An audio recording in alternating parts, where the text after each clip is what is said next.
Solid state ठोस अवस्था। इसमें पहला टॉपिक है ठोसों के प्रकार हैं ज्यामिति के आधार पर। तो दो तरह के ठोस होते हैं, क्रिस्टलीय और अक्रिस्टलीय। इनमें दोनों के गुणों की तुलना करेंगे, देखेंगे दोनों को। जैसे हमारे पास NaCl है, नमक है, तो इसकी जो संरचना है वो क्रिस्टलीय होती है। और दूसरा रबर है, ये भी ठोस है और ये अक्रिस्टलीय ठोस है। इनको ध्यान में रखते हुए देखें। पहला इनका गुण है ज्यामिति के आधार पर, दोनों में देखेंगे। इसकी ज्यामिति NaCl की जो ज्यामिति है वो नियमित होती है और निश्चित ज्यामिति है।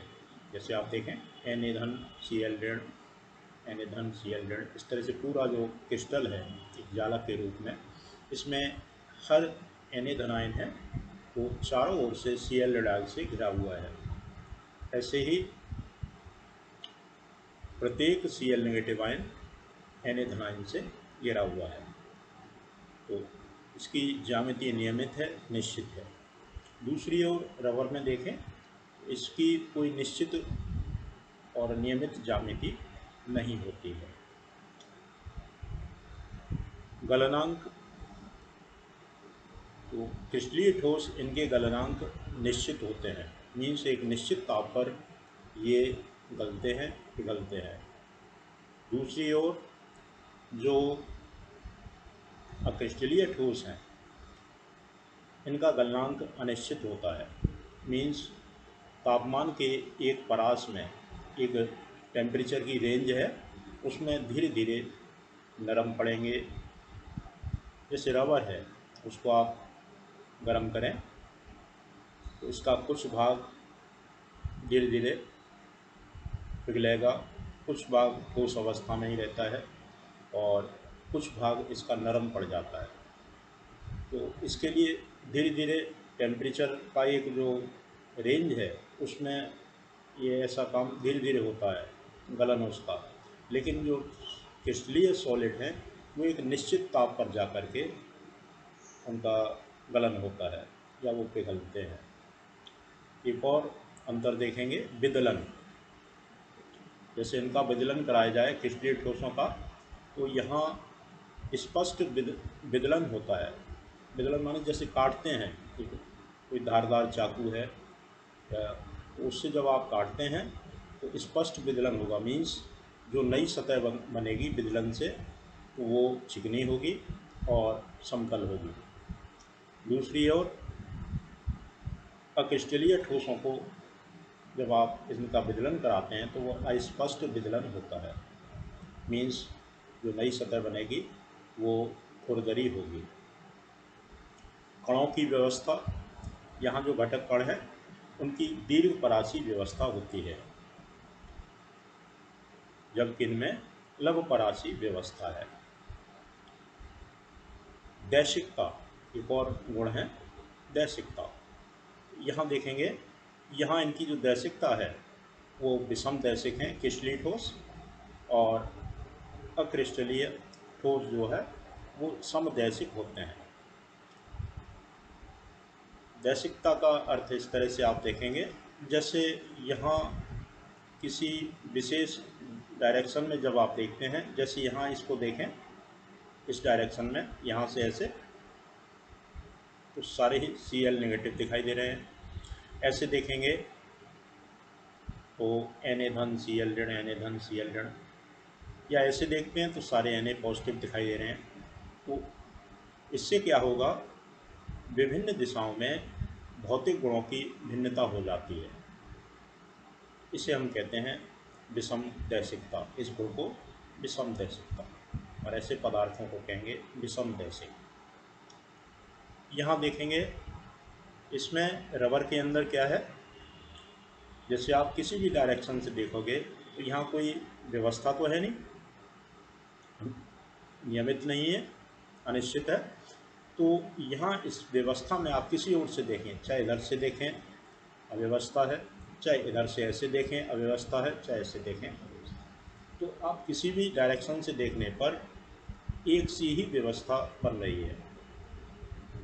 तो इस तरह की जो व्यवस्था है जिसमें भिन्न दिशाओं से देखने पर यहाँ भौतिक गुणों की समानता दिखाई देगी, वैसे कहलाएंगे पदार्थ समुदैशिक।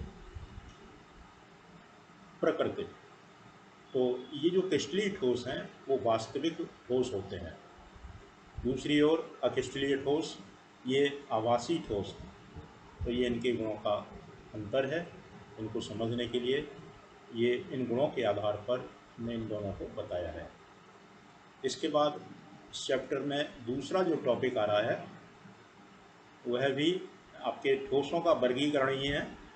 और ये जो वर्गीकरण है विभिन्न बंधन बलों के आधार पर, पीछे जो था वो था ज्यामिति के आधार पर। आपने इसमें इसकी जो ज्यामिति है उसको देख करके दोनों में अंतर किया था, एक क्रिस्टलीय है दूसरा अक्रिस्टलीय है। यहाँ जो घटक कण हैं उनके बीच में जो बंधन बल है उसके आधार पर ठोस 4 प्रकार के हैं। तो यहाँ टेबल बना दिए, इनको देखें। जैसे आयनिक ठोस है, पहला आयनिक ठोस है। इसको ठोस को बनाने में कौन कौन से कण लगे, उसके घटक कण क्या हैं। तो यहाँ 2 तरह के घटक कण हैं, धन और ऋण आयन। जैसे अभी आपने NaCl देखा। यहाँ कौन सा बंधन बल कार्य करता है, स्थिर वैद्युत बल। आयनों के मध्य स्थिर वैद्युत बल कार्य करता है। गुण, ऐसे ठोस कठोर होते हैं, भंगुर होते हैं और इनका गलनांक उच्च होता है, विद्युत रोधी होते हैं। और इनके उदाहरण दे दिए जैसे ये है। दूसरा है आणविक ठोस, अणु के रूप में है। जैसे I2 आयोडीन, P4 फास्फोरस है, S8 सल्फर का अणु है, या H2O सॉलिड के रूप में मीन्स बर्फ है। तो इस तरह के जो ठोस हैं इनको हम कहते हैं आणविक ठोस। इनके घटक कण अणु होते हैं। यहाँ बंधन बल किस प्रकार का है, दुर्बल वान डेर वाल्स बल कार्य करता है। ये इनके गुण देखें, मुलायम होते हैं, वाष्पशील हो सकते हैं, इनके गलनांक प्रायः कम होते हैं और ये विद्युत के ये विरोधी है। तीसरा है सहसंयोजी या परमाणविक ठोस। सबसे पहले उदाहरण को देखें, उससे इनमें अंतर करने में आसानी रहेगी। तो यहाँ सहसंयोजी या परमाणविक ठोस, जैसे डायमंड हीरा है और ये है सिलिकॉन डाइऑक्साइड है, सिलिकॉन कार्बाइड है। तो ये इसके उदाहरण हैं। यहाँ इनके जो घटक कण हैं वो परमाणु होते हैं। यहाँ सहसंयोजी बंध मीन्स इलेक्ट्रॉन की साझेदारी होती है। ये अति कठोर होते हैं, इनके गलनांक बहुत अधिक होते हैं और ये भी विद्युत रोधी होते हैं। चौथी तरह के जो धात्विक ठोस हैं, जैसे धातुएं हैं ठोस के रूप में, तो उनको हमने धात्विक ठोस कहा है।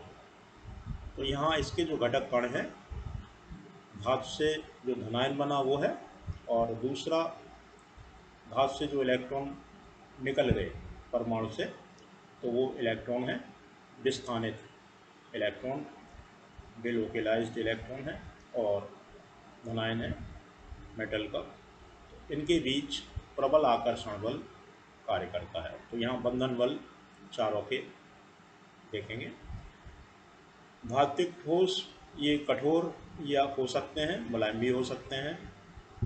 इनके गलनांक निम्न हो सकते हैं, उच्च हो सकते हैं, और ये विद्युत के सुचालक होते हैं। तो इस तरह से 4 ठोस हैं बंधन बलों के विभिन्नता के आधार पर। ये 2 टॉपिक हैं।